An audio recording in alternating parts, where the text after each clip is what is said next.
One of my favorite headlines about the coronavirus in Germany is how the participants of Big Brother have no idea what's going on. They moved in on February 6th and haven't had access to any news since then, and nobody is allowed to tell them. The Big Brother residents of the current season have a hot tub, but no information on the state of the coronavirus pandemic. I vote that once the country becomes quarantine, literally any outfit becomes fair game. If you have to leave your house, do it in a cloak, cape, leather jacket, full suit of armor. It's pandemic time, and I for one believe pandemic time deserves a look. I want people to study this moment, not only for history, but for fashion. The best way to avoid coronavirus is to have an outfit that slaps so hard that everyone gives you 1 full meter of order and respectful distance. You know that thing where an animal's grow in a far off place and some idiot introduces him to a new habitat and it turns out its characteristics that help them in their own sometimes are to help fill in the new one, and they become like an invasive species. Yeah, that's the word I was missing. Anyway, back to my point. I think I saw a human version of that. Just now I was driving into tonight's snowstorm and I saw a man wearing a baguette cowboy hat to keep the snow off him, and a bandit red bandana to keep it off his face, and a big pancho to keep him warm, and nice cowboy boots to keep his calves dry, and he was prancing along while everyone on the road looked miserable and frozen solid. And I don't know, I guess the point I'm trying to make here is I feel like cowboys would have taken over Russia if given the chance or something. Cowboys could be an invasive species is an extremely hot take I wasn't prepared for.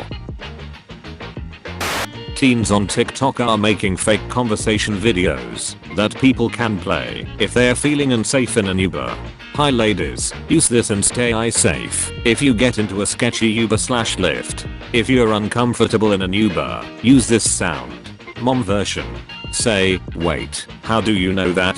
Chuckle. So, people are making different videos for you to use in uncomfortable situations. The majority of the Uber ones mention in some way that they have your location on. Some you would pretend are messages someone left on your phone. Some have a script for you to follow along to on screen. Some are specific to who are calling you. This is very important.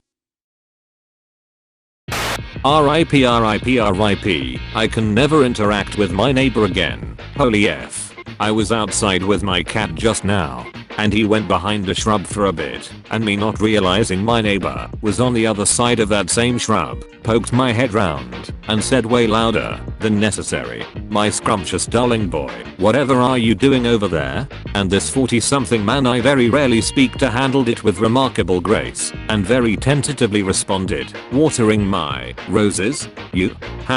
That's just how having neighbors is." Perks of wear lab coat all times. Sexy. Flattering on all body types. Makes people think you are smart. Pocket situation is absolutely excellent. If you unbutton it and walk places, it flows behind you and makes you feel cool. Obscures your true form. Gender neutral. Cons of wear lab coat all times. None. Me. Man, the fall of Rome must have been intense. I can't imagine being around for something like that. The complete collapse of a civilization. Wild. Me now. I bought 46 donuts at the store today. If each pack has 12 donuts, wouldn't it be 48 donuts? I have 3 packs of 12 and 1 pack of 10 because they were all out of 12s. I know how to count my donuts, son. I go absolutely apeshbuck wild when people ask me if I want to run errands with them, like, "Let's fucking go," and my mind absolutely maximums out of dopamine when they ask if I wanna stop for coffee. And if someone took me to the park, I'd go bonkers in funking yonkers. I got so high last night that I started ghost writing for a golden retriever apparently. Why is there a pentagram on your floor? Okay, first of all, mom, it's not a pentagram, and second, what were you doing in my apartment? Oh I summoned my mom. A parentagram. Congrats on doing what Ed and Al could not. X. F you. Ick now. Back in my day, if a pestilence swept through the land during a time of famine and flood, it meant that the reigning kings had displeased the gods, and that we risked the gods' further ire by obeying them. Then you took the king out, chopped his head off, and threw him into a bog, to appease the angry gods. Crying about cave paintings at 7:51 PM is a good exercise that I recommend. There's something so horribly, painfully human about cave paintings, particularly negative handprints like these. Here are people, thousands of years ago, their hands stretched out in greeting. Here are people who painted the world around them, and saw fit to put themselves in there too. Here are people who only said, I was here, I was a person, I existed, don't forget me. Here is a person reaching thousands of years into the future, saying I'm alive, and there's nothing more human than that.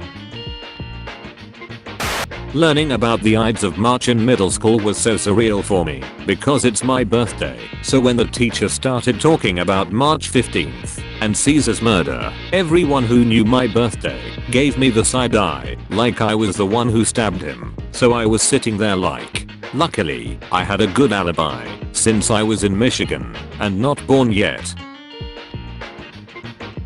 When I saw the B movie in theaters as a kid, there was a short period after the movie where I wanted to be just like the main character, and as I walked outside the theater, I realized the world would not allow such charisma to exist, that the world would break me down, and I gave up on the dream in an instant. You okay? More than okay. I somehow managed to grow up to be both sexier and more charismatic than Barry Benson.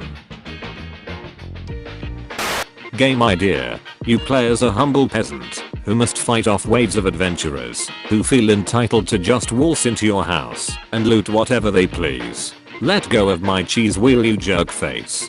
Humble peasant kills adventurers that enter their home. Humble peasant keeps their weapons, magic items, and hold. Humble peasant realizes that stronger and stronger adventurers are coming to claim their growing pile of loot. Humble peasant builds traps and fortifications to keep them out. Humble peasant procures exotic pets to help defend their home.